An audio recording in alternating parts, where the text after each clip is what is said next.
ጤና ይስጥልን። ይህ የ2018 ዓመተ ምህረት የስድስተኛ ክፍል የሁለተኛ ሴሚስተር ግብረገብ ሞዴል ፈተና ክፍል 1 ከተራ ቁጥር 1 እስከ 20 ያለው ነው። ይህ ጥያቄ የተዘጋጀው በባህር ዳር ከተማ አስተዳደር የግል ትምህርቶች ማህበር ነው። በጣም እናመሰግናለን። ጥያቄ ቁጥር 1 ልዩ መረጃን ለማግኘት በፍጥነት የሚደረግ የምንባብ አይነት የቱ ነው? ሀ የሐረግ ንባብ፣ ለ የገረፍታ ንባብ፣ ሐመርሃ የቅኝት ንባብ፣ መ የመረጃ ቃላት።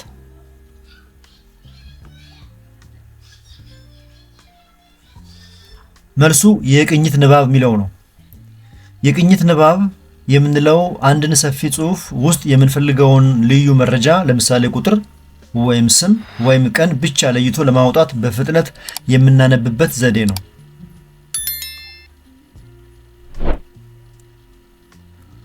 ሁለተኛ ከሚከተሉት ውስጥ አንዱ የግብረ ገባዊ ውሳኔ አሰጣጥ ችሎታ ባህሪ ነው። ሀ ምክንያታዊነት፣ ለ ኢ ምክንያታዊነት፣ ሐመርሃ ቸልተኝነት፣ መ ኢ ፍትሃዊነት።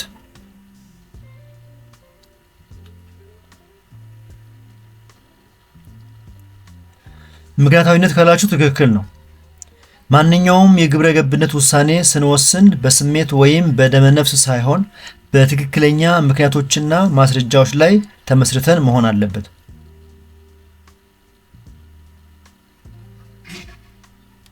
ሶስተኛ በባህል መካከል የሚደረግ ግንኙነት ጥቅም የሆነው የቱ ነው? ሀ ያለንን ባህል ለማጥፋት፣ ለ ጭፍን ጥላቻን ለማሳደግ፣ ሐመርሃ አዳዲስ ባህልን ለማግኘት፣ መ ያለንን ክህሎት ለማዳከም።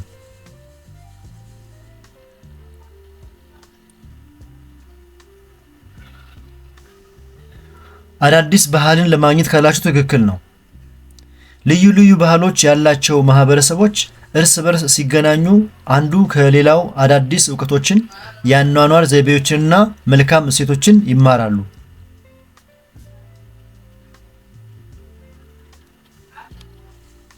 አራተኛ የሰላም እጦት ሊያስከትል የሚችለው ውጤት የትኛው ነው? ሀ የነጻነት መስፋፋት፣ ለ ፍትሃዊ የሀብት ስርጭት መኖር፣ ሐመርሃ የሰብአዊ መብት መከበር፣ መ የፍትህ እጦት።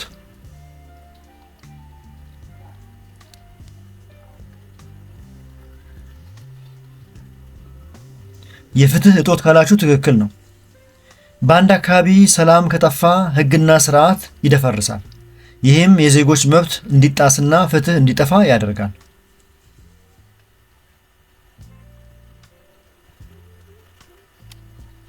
አምስተኛ ጥሩ ባህሪ እንዲኖረን ከሚያደርጉ ምክንያቶች መካከል ውስጥ አንዱ ነው። የቱ? ሀ ቤተሰብ፣ ለ የውጭ ባህልን መከተል፣ ሐመርሃ መልካም ባህሪ የሌላቸውን ሰዎች መከተል፣ መ መልስ የለም።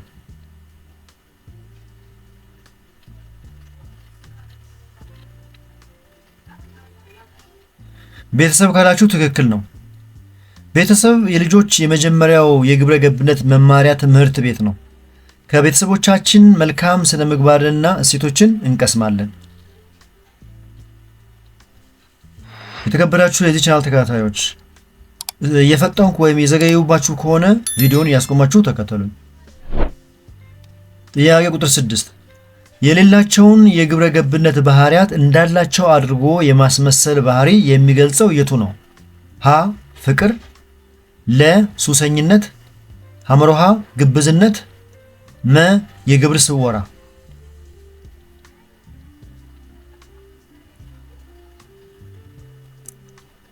ትክክለኛው መልስ ግብዝነት የሚለው ነው። ግብዝነት ማለት አንድ ሰው በውስጡ የሌለውን ማንነት ወይም ደግነት እንዳለው አድርጎ ለሰዎች ለማሳየት መሞከር ነው።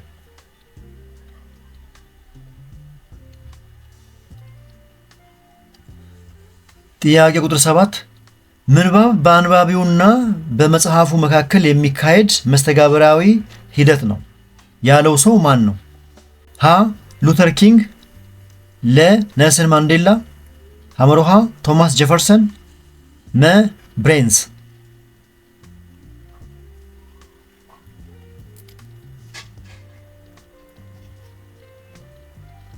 መልሱ ብሬንስ ነው።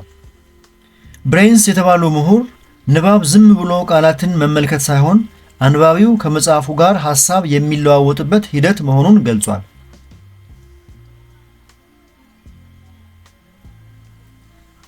ጥያቄ ቁጥር 8 ኃላፊነት ምን ማለት ነው? ሀ ለግል ጥቅም ብቻ ማሰብ፣ ለ ተጠያቂነትን ቸል ማለት፣ ሐመሮሃ ለድርጊቶች ኃላፊነት መውሰድ፣ መ በኃላፊነት አለመስራት።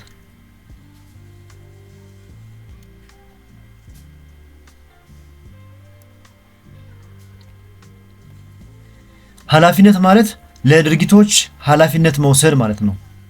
ኃላፊነት ማለት አንድን ስራ በአግባቡ መስራትና ለስራው ውጤትም ሆነ ለሚፈጠሩ ስህተቶች ተጠያቂ መሆን ማለት ነው።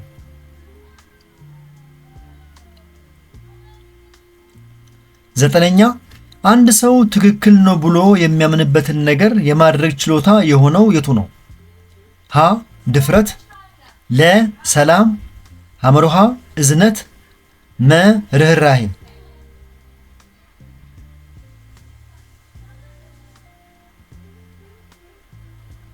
መልሱ ድፍረት ነው።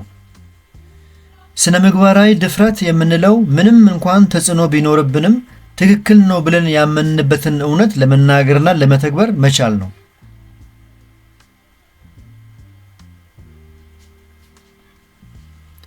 ወደ ዛሬው ጥያቄ አጋማሽ ደረስን። ይህን ጥያቄ ከማየታችን በፊት የተከበራችሁ የዚህ ቻናል ተከታታዮች እስካሁን በቀረቡ ጥያቄዎች መልስና ማብራሪያዎች ላይ አስተያየት፣ ጥቆማ ወይም ጥያቄ ካላችሁ አስተያየት መስጫው ላይ አስቀምጡ። ከተመቻችሁ ላይክ አድርጉ። ሌሎቹ እንዲያገኙት ከፈለጋችሁ ሼር አድርጉላቸው። በዚህ ቻናል ላይ የስድስተኛ ክፍል የሚኒስትሪና ሞዴል ጥያቄዎች በብዛት ስለሚገኙ እሱ በቀላሉ ለማግኘት ቻናሉን አሁኑኑ ሳብስክራይብ አድርጉ። መልካም ጊዜ። እንቀጥል። ጥያቄ ቁጥር 10 አክብሮት ለማን ይሰጣል? ሀ ለባለሙያዎች፣ ለ ራስ፣ ሐመሮሃ ለታላላቅ ሰዎች፣ መ ሁሉም።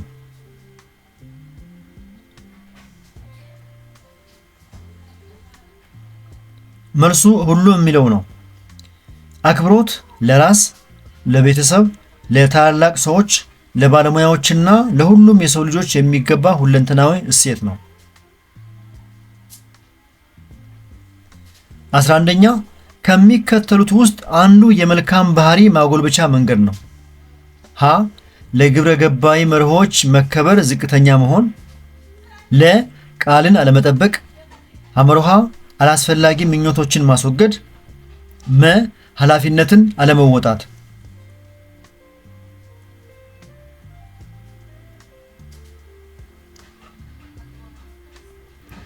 አላስፈላጊ ምኞቶችን ማስወገድ ካላችሁ ትክክል ነው። መልካም ባህሪን ለማዳበር ራስን መቆጣጠርና ለጥፋት የሚዳርጉ አላስፈላጊ ፍላጎቶችን መግታት ተገቢ ነው።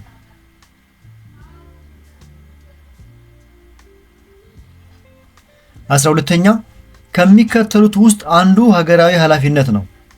ሀ እህትና ወንድምን ማክበር፣ ለ በታማኝነት ግብር መክፈል፣ ሐመሮሃ ንጽህናን መጠበቅ፣ መ ቤተሰብን በስራ ማገዝ።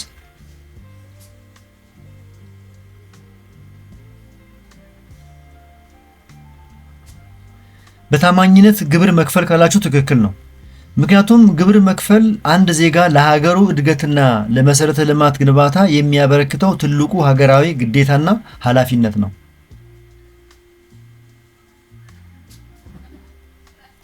13ኛ ጀነራል ኮሊን ፓውል ስለ ስኬት ምን አለ? ሀ ስኬት በእድል የሚገኝ ነው። ለ በሰራው ቁጥር ብዙ እድል ያለኝ ይመስለኛል። ሐመሮሃ ለስኬት ምንም ምስጢሮች የሉትም። መ ምንም መስራት አያስፈልግም።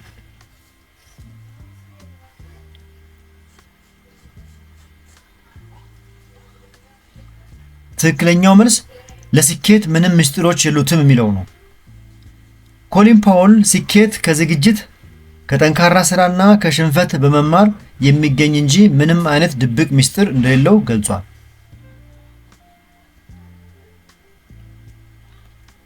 ጥያቄ ቁጥር 14 ስለ ባህል ትክክል የሆነው የቱ ነው? ሀ ባህል ከትውልድ ወደ ትውልድ አይተላለፍም። ለ ባህል አይጠፋም። ሐመሮሃ ባህል አያድግም። መ ባህል አንድን ማህበረሰብ ይገልጻል።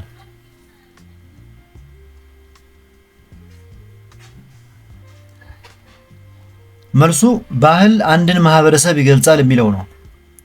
ባህል የአንድ ማህበረሰብ መታወቂያ፣ አኗኗርና እሴት መግለጫ መስታወት ነው።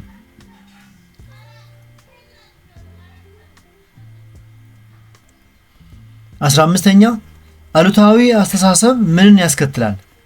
ሀ ተስፋ ማግኘትን፣ ለ ውድቀትን፣ ሐመሮሃ ስኬትን፣ መ እድገትን።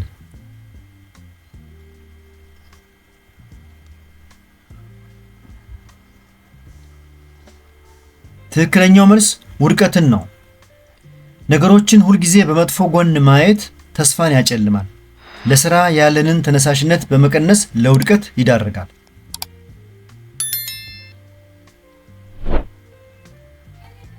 16ኛ ሕግን ማክበር ለምን ያስፈልጋል? ሀ ነፃነትን ስለሚያሳጣን፣ ለ ሉዓላዊነትን ዝቅ ስለሚያደርግ፣ ሐመሮሃ የዜጎችን መብት ስለሚያስከብር፣ መ ሰላምን ስለሚያጠፋ።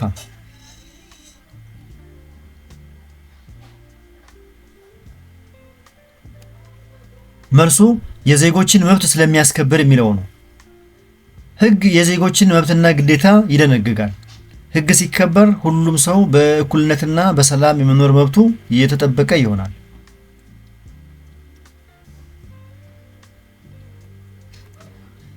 ጥያቄ ቁጥር 17 ራስን በሌሎች ሰዎች ስሜት ውስጥ ማስቀመጥ ምን ይባላል? ሀ ቸልተኝነት፣ ለ ግዴለሽነት፣ ሐመሮሃ ተንኮለኛነት ወይስ መ ርህራሄ?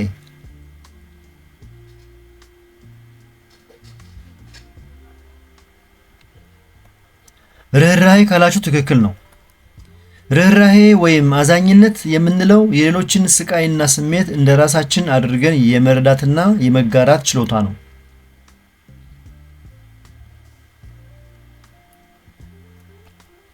18ኛ መንግስት ግብርን መሰብሰብ ያስፈለገበት ዋነኛ ምክንያት ለምንድን ነው? ሀ መሰረተ ልማቶችን ለማስፋፋት፣ ለ ሙስናን ለማበረታታት፣ ሐመሮሃ የሥራ ዕድሎችን ላለመፍጠር፣ መ የገቢ ምንጭ ለማግኘት።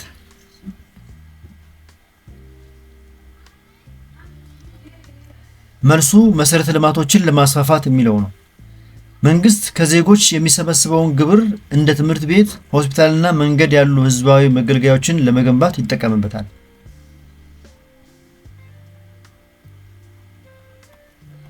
19ኛ ህግ ለመባል መሟላት ያለበት ቅድመ ሁኔታ የቱ ነው? ሀ ቋሚ ያለመሆን፣ ለ ተለዋዋጭነት፣ ሐመሮሃ ወጥ ያለመሆን፣ መ ዘላቂ ያለመሆን።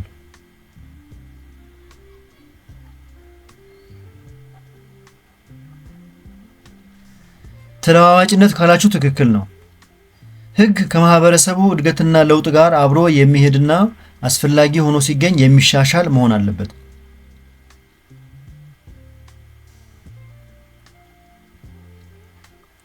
ወደ ክፍል 1 የመጨረሻው ጥያቄ ስንሻገር ጥያቄ ቁጥር 20 በባህል መካከል የሚደረግ የሽምግልና ጥቅሙ ምንድን ነው? ሀ ገንዘብን ለማግኘት፣ ለ ጊዜን ያባክናል፣ ሐመሮሃ የተሻለ ግንኙነትን ለመፍጠር፣ መ ጉልበትን ያባክናል።